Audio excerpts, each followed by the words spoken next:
आम्ही तेरखेड्यामध्ये पोचलेलो होतो. मग तेरखेड्यात पोचल्यावर आम्ही डायरेक्ट गेलो खाली चाललो. तर तेवढ्यात जस्ट खाली लग्न दिसलं आम्हाला, कोणाच तरी लग्न चालू होतं. मग आमच्या गणूभाऊला वाटलं की माझंच लग्न आहे, त्यामुळे गणूभाऊ डायरेक्ट सरळ गाडी घ्यायला लागलेला. मी गणूभाऊला म्हणलं गाडी साईडला घ्या, आपलं लग्न नाही.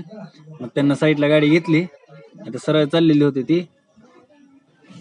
चालत तर निघतो तर येरमा आलाच म्हणायचं. 10 ते 15 मिनिटात आम्ही येरमाळ्यामध्ये पोहोचतच होतो.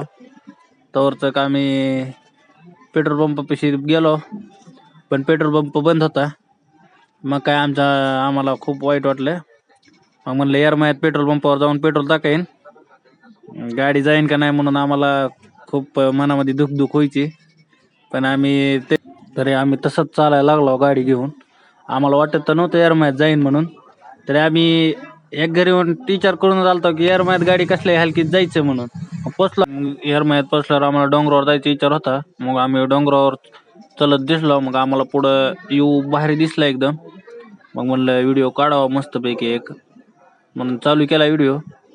मग चला तुम्हाला एक पुढे व्हिडिओ दाखवतो. एकदम नाईस, एकदम भारी वाटते, एकदम नंबर 1 भारी वाटते. मागे एकदम व्हिडिओ काढायला चालू होता, पण मी काय त्याच्याकडे लक्ष दिलं नाही. आपला पुढं चालत राहिलो. म्हणलं देवाला नारळ विरा फोडाईन आणि जाईन घरी मस्तपैकी.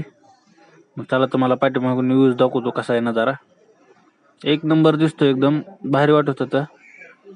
एकदम एन्जॉय केला. पण खूप गर्दी होती म्हणून आम्हाला काही पुढं जाता आलं नाही. मग आम्ही तिथून माघारी जायचा विचार ठरवला. मग आम्ही आता जाणार होतो माघारी. तेवढ्यात म्हणलं त्याला 2-3 फोटो